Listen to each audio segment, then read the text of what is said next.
Hello, good morning. We speak in English. Hallo, bist du noch hier? Ich spreche Deutsch.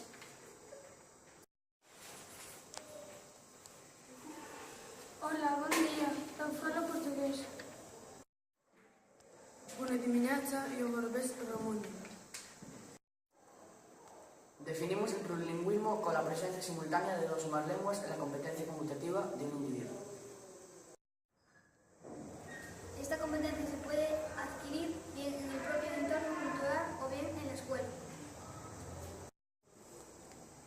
Según el que muestra diferentes estudios, el plurilingüismo aporta diferentes ventajas entre las que acaba de descartar. Mejora la capacidad para resolver problemas. Desarrolla la perfección auditiva. Potencia las habilidades verbales. Cambia la forma de ver el mundo creando mentes flexibles y con capacidad de análisis.